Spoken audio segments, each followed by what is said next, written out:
Maria Shriver wears a lot of hats. Award-winning journalist, best-selling author, activist, and of course, mother of four. Her new book, I've Been Thinking, Reflections, Prayers, and Meditations for a Meaningful Life, is available now. It was out today, and it already shot to #1 on Amazon. I'm delighted to welcome Maria Shriver to the Build stage. Welcome. Hi, And congratulations, what a warm reception for your book. Thank you. Yes, I'm really excited about that and humbled.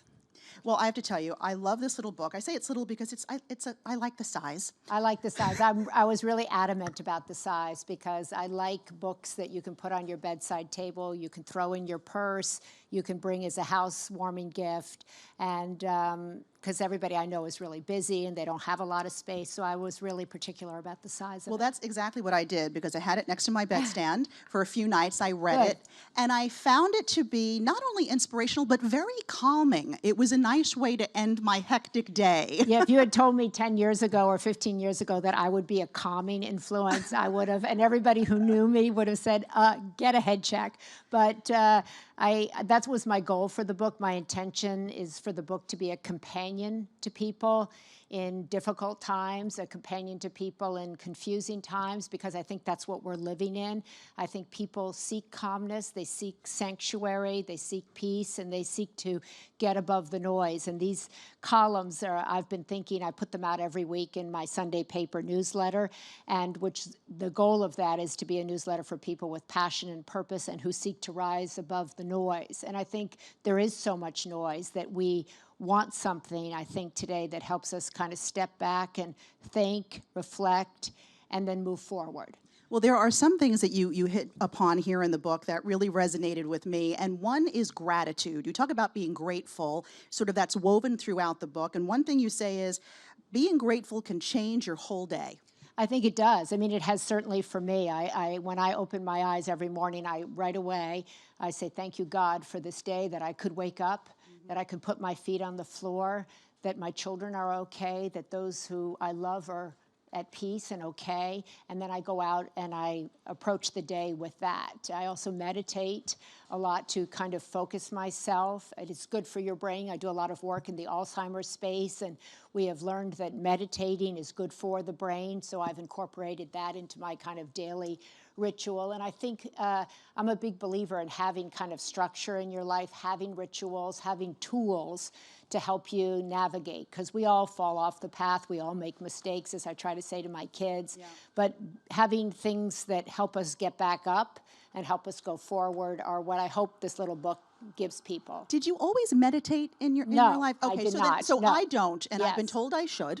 Yes. And I always say, well, I'm not that type. I'm not patient enough to meditate. Amen. That's who I was. I couldn't even sit still for 1 minute. And so a friend of mine gave me the gift of meditation. She sent me somebody that was a teacher, and I literally could not sit still. And I was afraid of what would come up. I was afraid of sitting with my thoughts. I was afraid that I couldn't do it, and that would be something I failed at, so I just didn't do it.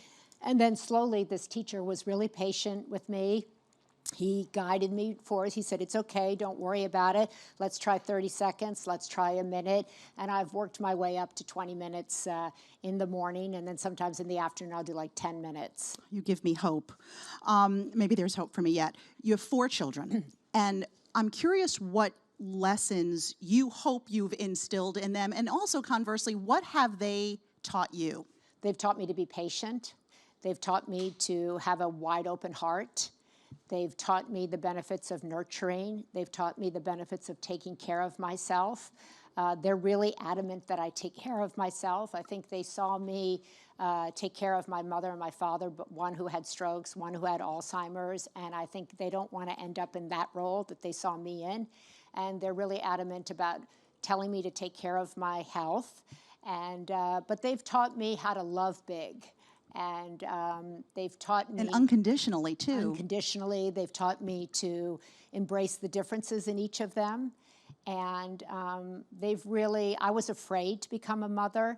It was something that really scared me. I didn't think, oh, I don't think I'll be good at it. I don't know how to do it. And they helped me learn how to become the mother that I am today. It's training on the job, motherhood. Training on the job, right. You mentioned your mom, Eunice, throughout the book. Right. And there was something that you quoted that really touched me. I have an 8-year-old daughter and 2 sons too, but she's my little one. And she'll always say to me, Mommy, do you know how much I love you? I can't love you any more than I already love you. And there's something your mom said to you, which was, I can't love you. I can only love you more from heaven. Well, she didn't say that to me alive. She wrote it to me, well, actually, she wrote it to me in a book that I didn't even know she had written to me. And I was cleaning out my office, and I opened it up, and I saw that inscription to me.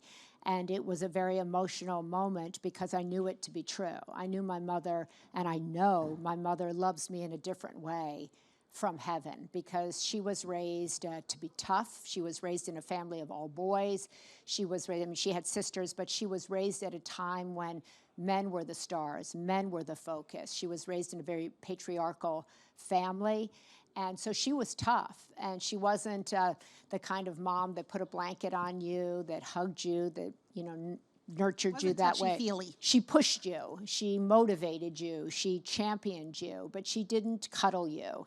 And I know that she's nurturing me more from up there than she could on earth. Are you a cuddler with your I've kids? become a cuddler. I became a cuddler by turning into the mother that I wish I had when my mother was sick. And I began to hold my mother's hand when she was sick and she couldn't push me away. I got into bed with my mother when she was sick and she couldn't kick me out.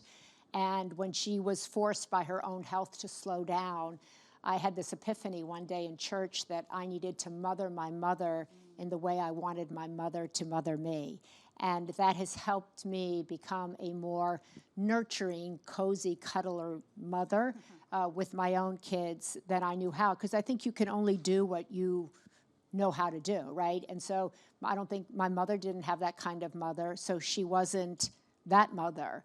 And by her letting me do that to her later in her life helped me become that to my own children. You know, I loved what you had to say about kindness, because so many of us equate kindness with weakness. Yes. And you say in the book, it takes a strong person to be kind. And I equated kindness to weakness growing up because that's what I was taught. And I had to learn the hard way that kindness really takes a lot of strength, and kindness is something that we can each give to somebody else, and it's a really life-changing characteristic to give to somebody. It's like giving them a gift. If you're kind to them, if you see them, if you stop with them, it changes your whole day, but you got to slow down to let that happen. So I think, you know, for me, I went into a business that was really competitive and tough, and wasn't slow in any way, the news business, and I had to learn that the hard way, that to slow down, take a minute, look around, notice that people could be kind, and allow myself to feel what kindness felt like. And then I was like, wow, I could give this to somebody else, and that would be a wow for them. But I learned that later in life. I didn't grow up with that. That wasn't my, you know, Your MO growing up. My MO starting out in the news business. You don't go into the news business to be kind. That's something to be, Yeah. but you do get more with kindness, for sure. You do what? You get more with kindness. Absolutely, and I talk to my children about it a lot. I talk to them about kindness, about not mistaking that for weakness, about compassion, about empathy, about that these are the qualities that they will need, emotional intelligence, how important that is for men and women as we navigate this kind of uncharted territory called life. You know, in so many ways, you read the book and you realize just how relatable you are. Yeah. But in some ways, you're not. You have a unique perspective on the world, having come from a very political family, having been First Lady of California. You have 4 children yourself. How do you see younger people today in their views of politics? Are you finding that there are more independent thinkers? Well, I have become an independent. I changed my registry out of the Democratic Party to become an independent because I was raised in the Democratic Party.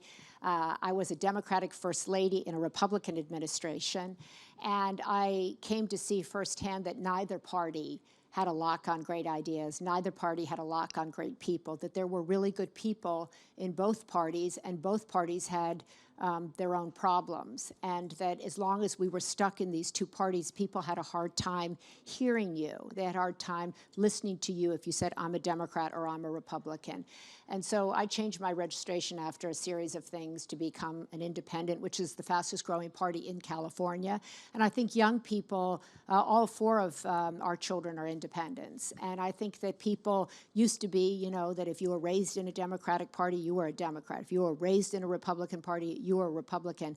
But that's not the case anymore. And I hear more and more people saying we either need a third party or we need thinking that gets us out of the box. And I agree with that wholeheartedly. We don't have a national independent party, but I think that's where we're going. And I think young people will demand that because they'll demand different things from the hierarchy of both of these parties. If President Trump were to pick up I've Been Thinking. Yes, I haven't sent it to him, but... Will you? Well, I hadn't planned on it, but maybe I should. Yeah, I don't know. What would you hope President Trump's takeaway from your book would be? I hope he would think about the importance of reflection, that we don't. I have a chapter in here about the power of the pause, which came from a speech that I gave at USC for a graduation speech, and how important it is. I think we live in a society where we think we have to respond to everything immediately. We have to respond to the text, the tweet, the this, the that.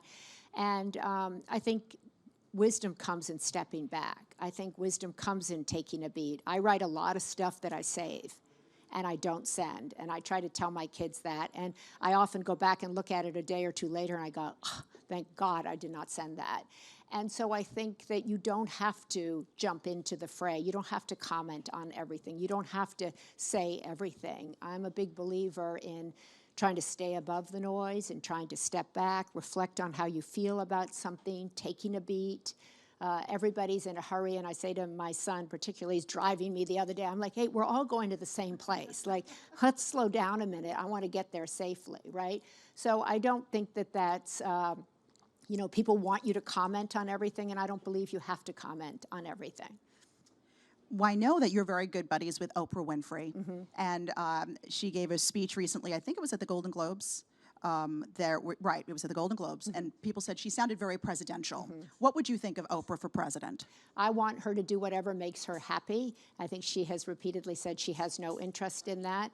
I think you can have a tremendous voice by staying above the noise, by being aspirational, by being idealistic, by setting, you know, kind of a vision for people. And I don't think you have to do that through politics. So I think she doesn't need any advice from me.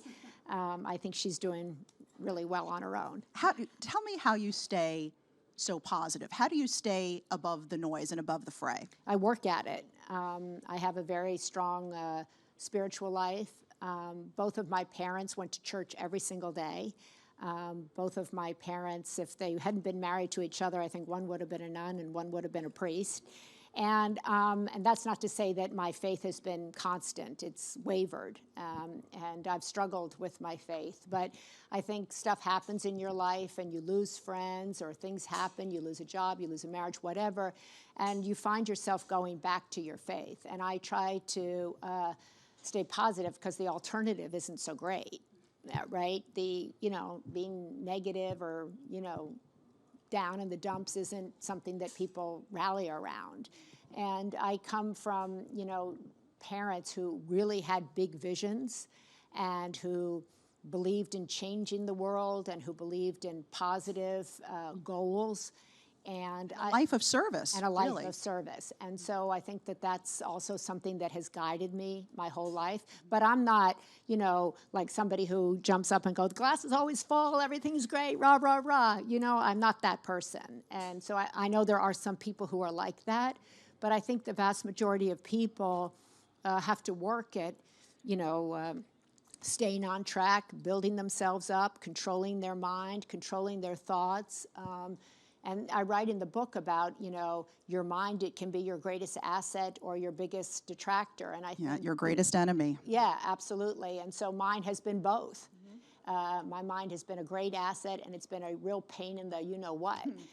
There's a great line from Annie Lamott, who, in her book, Plan B, Further Thoughts on Faith, she writes, there's sometimes I'd like to take my mind and put it in the refrigerator and go take a walk.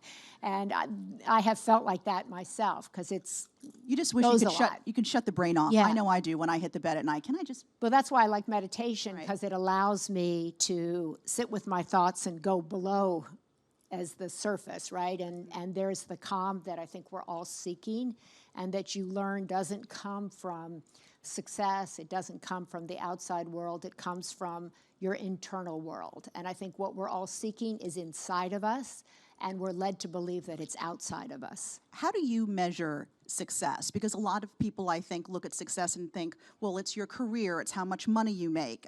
Did you ever think it was those things? Absolutely. I write in the book, I was raised to believe it was those things. So I thought, if only I could anchor a morning news show when I was starting out in television. I'm like, if I could anchor a morning news show, I will breathe. I will be complete. Didn't happen. Then I thought, if I could just write a best-selling book, then I'll feel finally I'll feel successful. It didn't happen.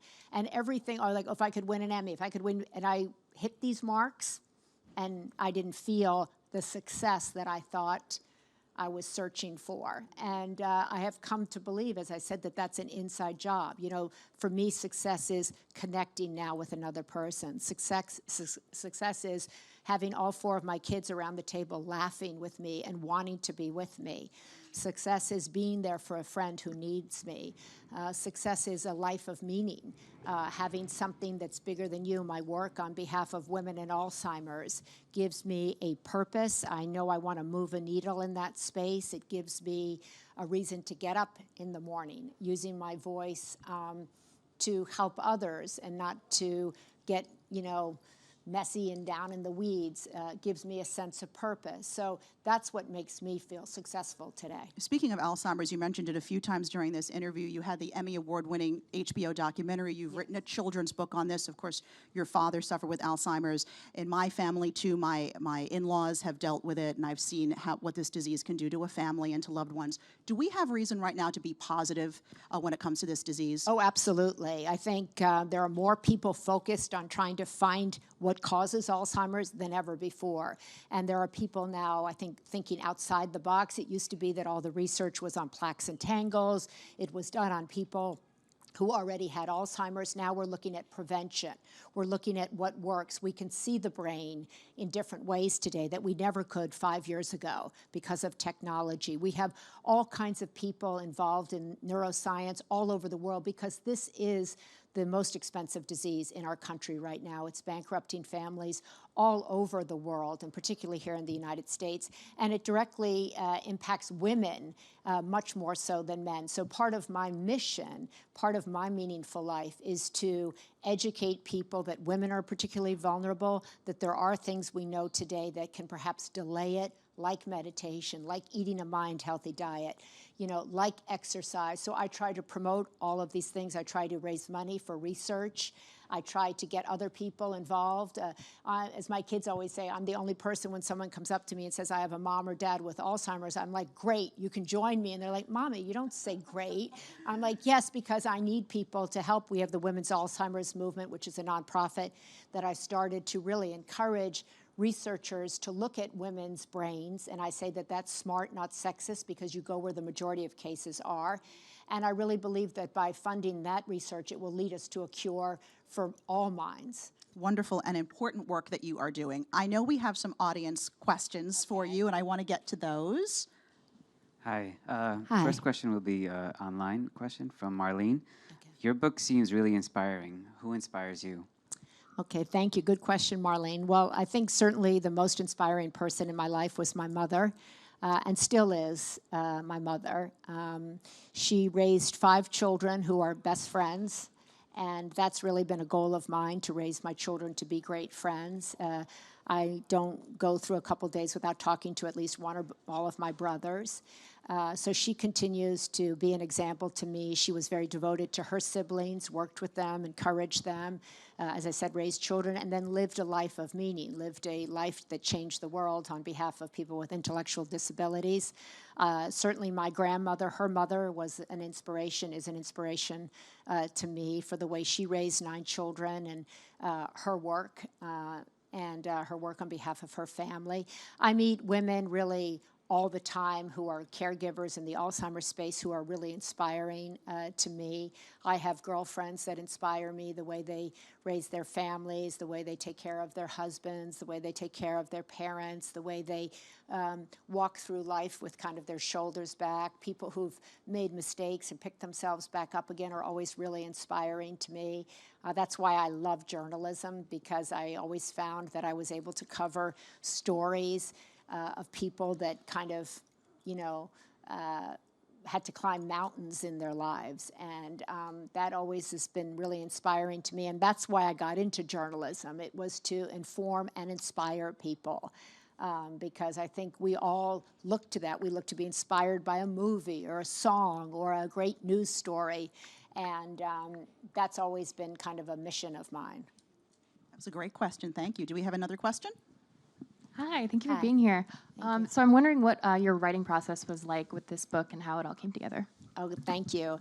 So my writing process has been that, and I've learned this the hard way, I have to actually make an appointment with myself to write, because it used to be that I would be like, oh, I'm going to get to that, I'm going to get to that. But I write, and I've been thinking every week, which goes in my Sunday paper. And I usually sit down after a meditation, usually midweek, and I start writing whatever I've been thinking about that week. And I often write on the notes part of my phone.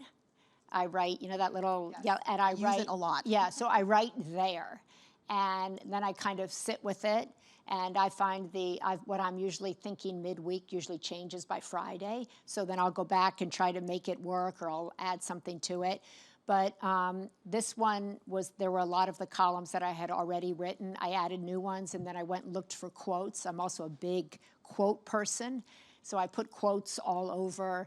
As my daughter said, could we just get away from all the quotes around the house? I enjoyed them throughout the book. Because Each I have chapter has a found quote. them, I find quotes really inspiring to me. So I started collecting quotes, and then the prayers just kind of came out. They come out easily because I'm constantly like, dear God, please help me navigate this situation, that sort of thing. And I use the word God because it works for me, but I know a lot of people don't identify with that word and they pray to something else. Some people find God in nature. Some people find they don't have it at all. So I think you can just change whatever that word is. You mentioned quotes. Thank you for your question. Yeah. Do you have, because the book is littered with quotes, and I love them, and I too am a big quote person, but do you have a favorite quote or a quote you seem to come back to again and again? I like the Emerson quote, what lies beneath you or within you is, what matters behind you and what before you are tiny compared to what's within you. So I believe that of every person. I think that no matter what their past is, no matter what they're about to encounter, what lies within you is so much bigger, so much stronger than anything you're going to encounter. And that I think for me, I never was afraid of professional, somebody'd say, oh, will you go and interview Castro? I'm like, yeah. Will you ski down this mountain? I'm like, yeah. Will you jump off this cliff? Yeah. But emotional courage was harder for me. And I was afraid, to sit and meditate. I was afraid of losing my mother. I was afraid of certain things. So fear also motivated me in my life, but it also kept me in certain ways back. And I have learned through life that what lies within me is much stronger than I ever knew. We have time for one more question. Hi. Hi. So when it comes to writing, for me, there's nothing more intimidating than the blank page. Yeah. I wonder if you have any advice for somebody like me who wants to write but feels a little hesitation. Well, I think it's normal. Thank you for that question. And I think there's the thing, fear, right? You're afraid of the blank page, afraid that nothing will come out. And if you just start writing what's in your head, I'm afraid of that nothing, just start writing that. Just write anything. I'm afraid of what will come out. Why am I afraid of what will come out? I'm afraid somebody will judge it. I'm afraid this, but what I really think is X. And just like you would be talking to yourself, if you could just start writing, because this is already talking, and if you could just put it, even if it's in your phone, or some people like to type, some people like the computer, some people like longhand, and just to begin. And just to begin, and then maybe the beginning won't be good, but maybe midway, you'll discover something. And I found for me, sometimes when I'm writing, I'm surprised by what comes out. I'm like shocked that I was thinking that. And it came from me like processing through, and then I realized the first 10 things I wrote had no basis whatsoever, but what I really was looking for is in the middle. And sometimes I just start by trying to download whatever was up here and get it out of my head, and then there's a nugget. And then you don't have a blank page in front of you anymore. But I think it's really great to just kind of, one of the things is that we beat ourselves up so much, right? You can't write. You don't have anything to say. Nobody would like to, read what you have to say. And I get nervous. Like, I was nervous about this book. I'm nervous about, and I'm like, 62. And I've written a lot of books, and I've done a lot of stuff, and I'm nervous. So I think it's normal to question yourself, although I gave up self-doubt for Lent. I like that. Yeah, I'm with you. Yeah, and so I think that don't beat yourself up about being scared of the page. I've been scared of that too. And just start to let it come out. Great. Pearls of Wisdom with Maria Shriver. I have a very mini lightning round I'd like to do with you if you don't mind. A mini lightning round, go. Okay. All right. One good thing about getting older. Wisdom. Favorite book. Anne Morrow Lindbergh, Gift from the Sea. Favorite color. Oh, this is tough. Sometimes it's black, sometimes it's white, purple, probably lilac, Okay. lilac blue. I like it. If you could interview one person, living or dead, who would it be? The Pope. Love it. The present Pope? Yes, the present Pope. Okay, and I also have to ask you about the cover of your book. I love it. This is you, right? If anybody has a question. Me. Yeah, people are like, "Who is that?" I'm like, "It's me." With a lovely bun. My name. They're like, "Oh, because she looks kind of young." I'm like, "Okay." I think that's an indirect compliment, but actually, people are like, this is actually me, meaning I think a lot of the time I, wore suits, or you kind of are doing serious things, so you kind of dress the anchor thing. But I'm much more of a hippie at heart. I'm much more like I have a braid in my hair, or that's dirty, so it's up in a bun. And my son took this picture, and on my iPhone, but he wanted to be paid for it. So smart young man. Yeah, but this is a place actually where I find peace. It's out in the West, and it reminded me when I saw it of a picture I have of Georgia O'Keeffe above my desk, who I really admired, and who came to her artistry late in life, and who was a real free spirit. And getting back to your question, I never thought of myself as a writer, which it just shows you how your mind can be such a pain in the neck. That, I was a journalist, and somebody said to me, "Well, you're a writer." I go, No, I'm a journalist. I ask questions. They're like, "Well, do you write your stuff?" And I'm like, "Well, yeah." And they're like, "So you're a writer. Did you write your books?" I'm like, "Yeah." And they're like, "You're a writer. Own that moniker." And so I'm kind of also a hippie. I'm a free spirit. I'm kind of a free-flowing person. I make it up much more as I go along. I'm really serious and really funny. I'm really, intense and really light. And so, I'm approachable and not. I'm an introvert and an extrovert. And I think we all are a little bit of a series of contradictions. We're both incredibly confident and scared. And I think kind of understanding that about myself has made me more compassionate to others. Well, the book is called I've Been Thinking, Yes. and we're so glad that you have. Thank you, Maria Shriver, Thank you for having coming today. me. Thank you.